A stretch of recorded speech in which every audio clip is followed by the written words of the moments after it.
In the camera where we are right now on Christmas Day. Peepa's house. Peepa's house. In where?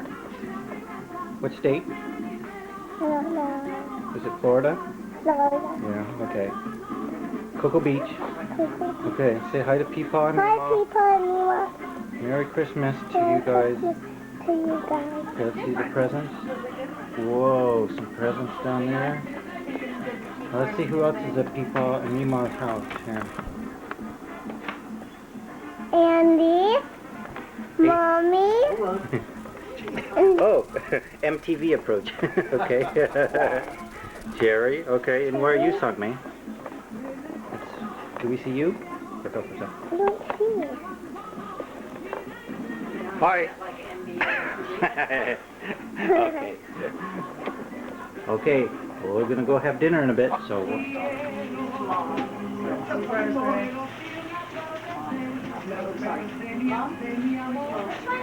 Which mom?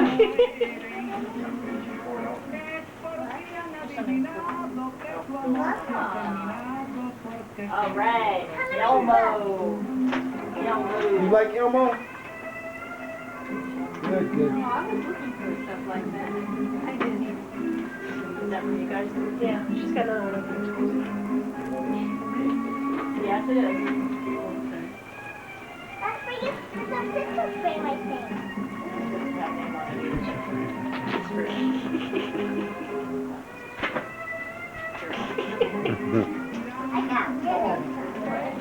I thought that was a cool frame for that picture, so. It's a gift. Bill, that's for you. Give it.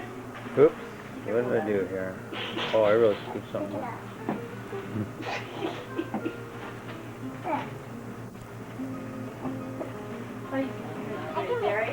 I wonder what that is. It's true. That's for Bill.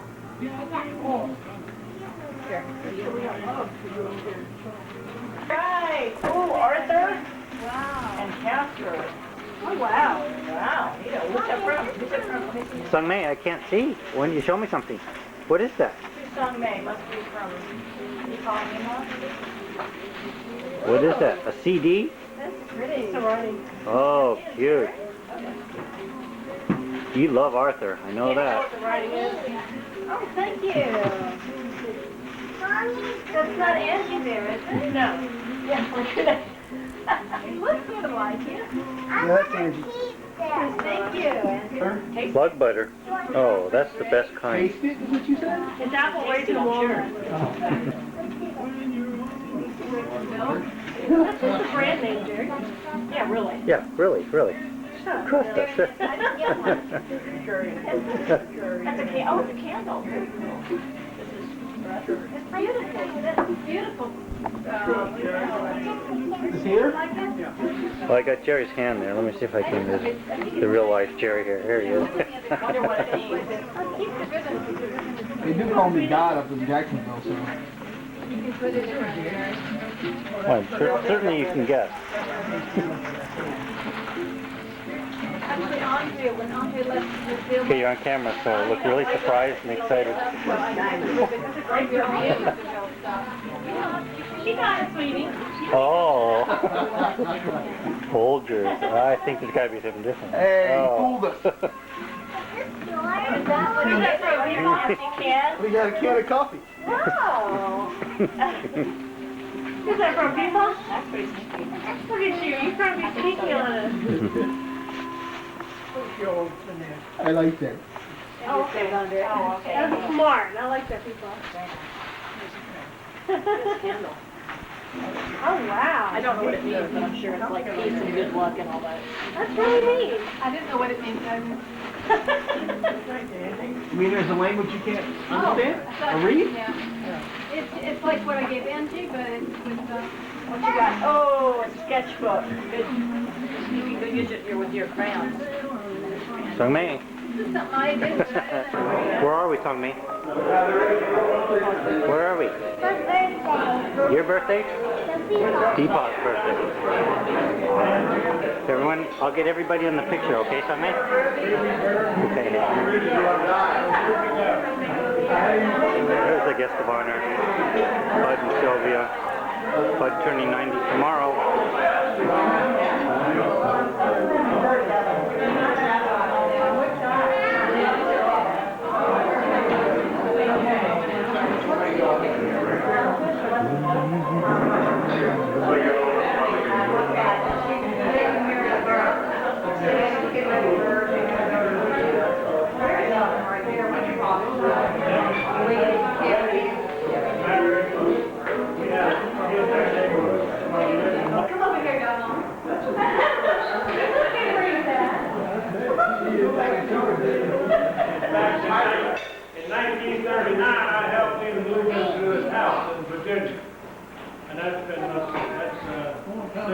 61 years ago, sir. Couple months ago.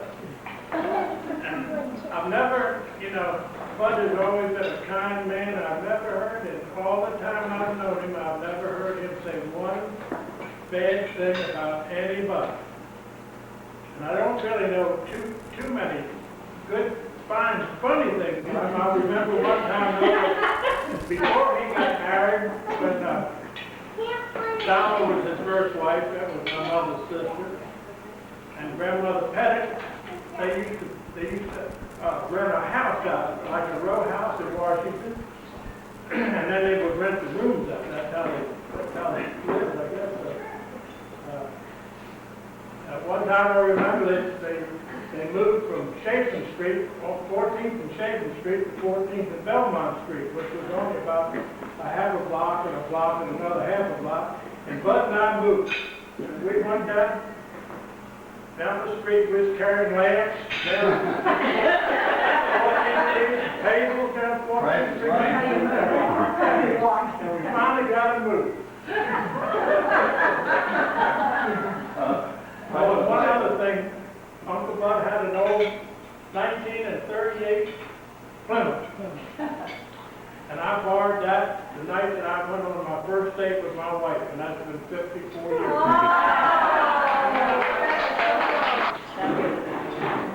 Did you make copies for everybody? So you can follow along, and then I get the day, so you read that part.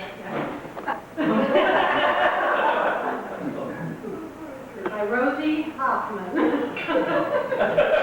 Happy 90th birthday, Dad. For the first 16 years of my life, I was practically attached at the hip to my mother. It was somehow. My dad was sort of there. He was kind of like a shadow, in my opinion, because I was so close to my mother. He really, we just really weren't. I mean, he was there, but, I was really attached to my mother. And then my mom, she called me Peter and sweetheart, and this man, she called him George. He was a nutty, very limber man who introduced himself to my boyfriend by sitting at the top of the staircase and wrapping his legs around his neck like tight. Just imagine what my prospective suitors thought of that. I think he was really trying to give a message there, like go away. This is what you're in for. After my mom died in 1966, I was left to face the fact that my father was indeed my other parent. Oh my God, what was I to do now? Who is this funny man who made my mom laugh, who made late night runs for notebook paper or nylon stockings for my sisters and me? But she really did. Why was I forced to recognize the fact that my father now was my one and only parent when I'd always been so close to my mother? What was I to do? I became at age 16 a semi-caretaker for my little sister Joy. It was fun. Chief cook and bottle washer for our little family, and resentful babysitter, again for my sister Joy. My sister Ann had moved out of the house. She was walking on. And now it's just Joyce and me. I am sure I was not very nice to Joyce in those days. I am sure also that she wants to be nice. I am sure also that she remembers this. Started to. Did you sit at the top of the stairs? I tried. Oh, okay. I wasn't very good. Still practicing. I became very resentful when my father introduced Sylvia to Joyce and me. I was 18 when he married her, and this did not sit very well. I wanted my mother back, and I felt Dad was just trying to annoy me by remarrying. Needless to say, not only did Sylvia become my enemy, but so did my dad. Until I married and had a child of my own, not necessarily in that order.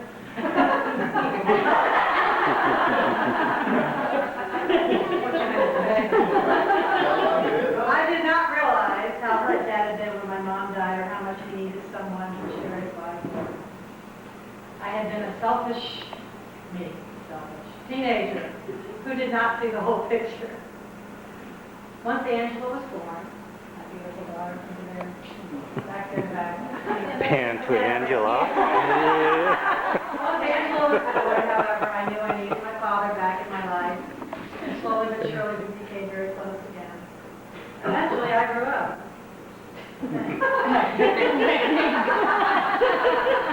And now my father and I are closer than ever. He is still my #1 hero. I'm still amazed at how witty, funny, smart, quick, and wonderful he is. He is a loving husband to Sylvia, and she a loving wife to him. A fantastic father to Andy,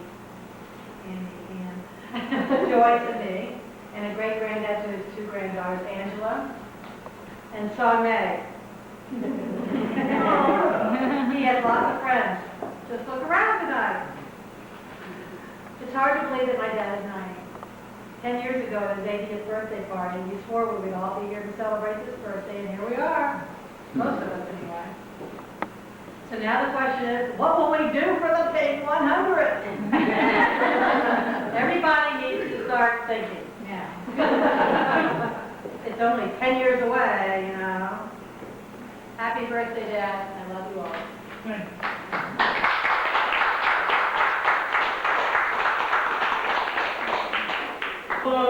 We have a friend called Stud, who used to be a stud.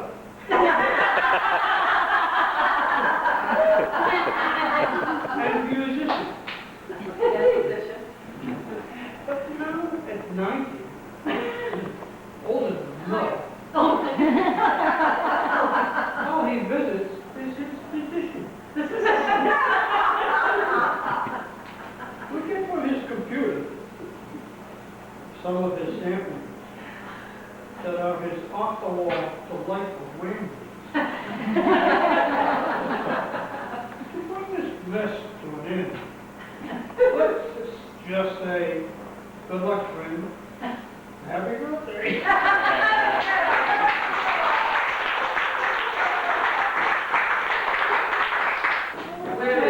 Juliet, by the way, my Okay, this is from Connie, I love you. Rosemary's husband's mother. You're wonderful. Happy 90th birthday. The first Christmas that I saw was he sat on the floor to open his gift. I was amazed at his agility that he could sit down and with such mobility.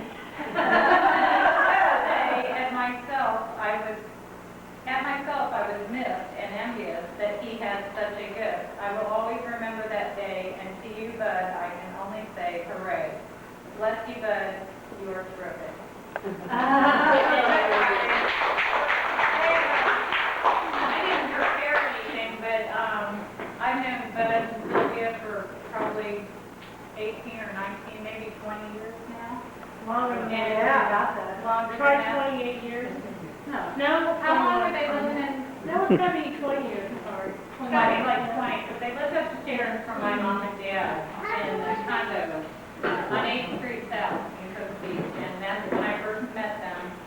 And my first memory of them, and I probably shouldn't say this because I'll get in a lot of trouble, but it was so funny because the funniest thing I can remember is, I had no idea, I'd never met you guys before, but you know my dad, and you know how crazy my dad is. My dad is really crazy. No. Not Jim Rowe. But anyhow, you guys were having a few drinks, and Dad and I came up. You have a few drinks too. And you and Sylvia were chasing each other around the house.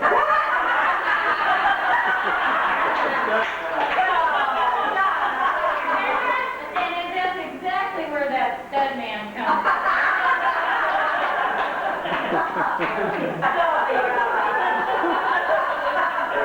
Who's taking who?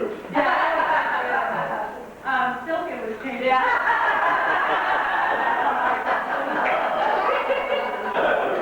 That's true, Donna. Well, I can't say what God was doing. I don't think we want to. But anyhow,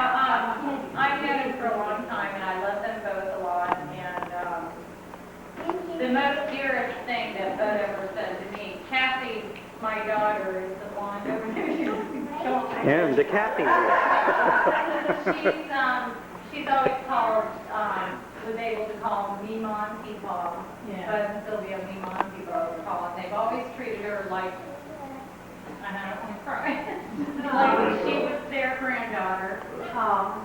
And one day, it was, oh God, it was the time before Janet would know. It was the time before when Janet went out of town and I came over and took care of Bud and Sylvia. And Kathy and I were helping.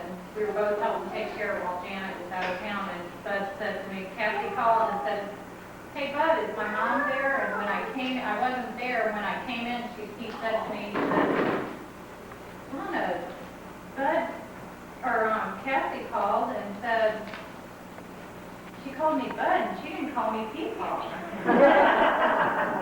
So I knew that meant a lot to him for her to call him Peepaw, and that made me feel real good. And I'll shut up. No, I actually lost all hope for having a voice, so he's imparting all his masculine knowledge onto me. Like how to build little toy boats by just hammering boards together. I figured out, that balsa wood, floated a lot better than other boards, so we would make the boat. Were we doing that at all? I remember that. And I remember suddenly driving down to Colonial Beach from where we live, which is Springfield, Virginia, which is about an 8-mile ride. And as soon as we could see the Potomac River, we could say, I get a nickel because I saw the water first. Yeah. Now it'll be like $2 per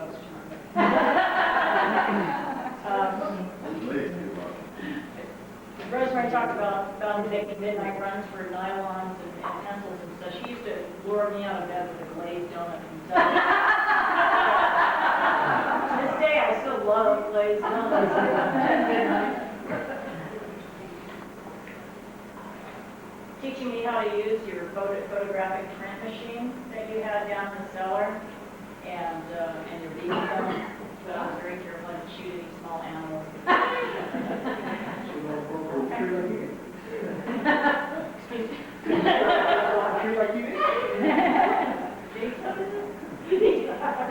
Going for a ride down there, rowboat down in Colonial Beach, helping me plant my vegetable garden. Of course, after we planted it, it was like, oh, well, I guess you gotta water the thing.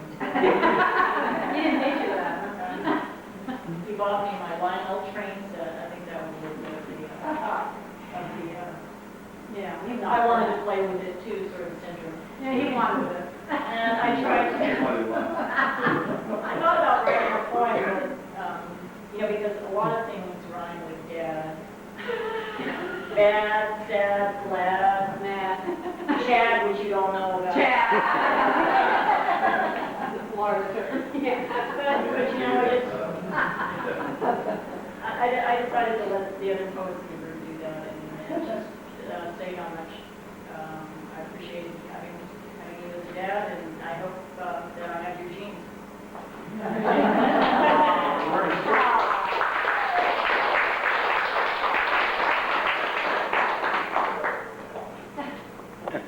We love dumb poems. He said he would like it to be over with. And when you hear this, you'll be glad Oh, bet. I'll do my best. Betty Jones is our cousin who, she and our cousin Jerry, right? Both of you were kind of lived with my parents for a while, right? Me full time here. Summertime. You must have been really bad because they kept moving you around. I didn't even say it like 2 hours. Say it was late. They were kind of like a daughter and a son to my parents. Uncle Bud, can you hear me all right? Am I talking loud enough for you? Uncle Bud, we're all here to celebrate you and your wonderful 90 years. There's some are unaware of what I'm about to share, if I can hold back the tears. Many think you and Thelma had only 3 girls, but I'm here to tell you there was one before them, one with blonde curls. You took her in when her mother, Thelma's sister, passed away, and she's both honored and grateful to celebrate this day. She would like to thank you not only for the sacrifices you made, but to thank you also for the love and the kindness you gave.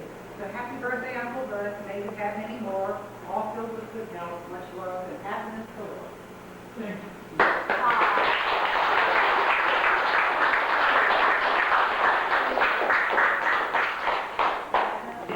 Obnoxious and let me move in and abuse in every way. Grandpa, will you co-sign for this car loan? Grandpa, give me money. Grandpa, your credit cards are all stolen. I used all of them. Every Grandpa, I need $100. Grandpa, I need this and that. But, you know, through it all, he's been there for me, never yelled at me, never made me feel like I was unloved. And, you know, here I am 28 years old, and he still loves me and never had a bad day with me. And I still love you, and happy birthday, and I'll be here 10 years from now, and still loving you the same, and more mature, I hope, and not asking you for anything else. Happy birthday. I'd just like to say that happy birthday. You're a great father, and you're more than a father. You're my best friend. Whenever I have a problem, or I always call you and we talk about it. You're my political advisor.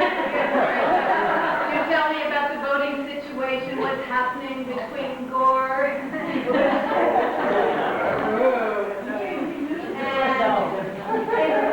if I'm still single today, it's because I haven't found anybody quite your quality. And I think you're great at your age, and somebody who gets on the internet and sends emails at 90 years old, really, that's what's keeping you young, huh? Plus your sense of humor. And so I just want to wish you a happy birthday, and again, for the 100th, I hope we'll have the same kind of party. Thank you.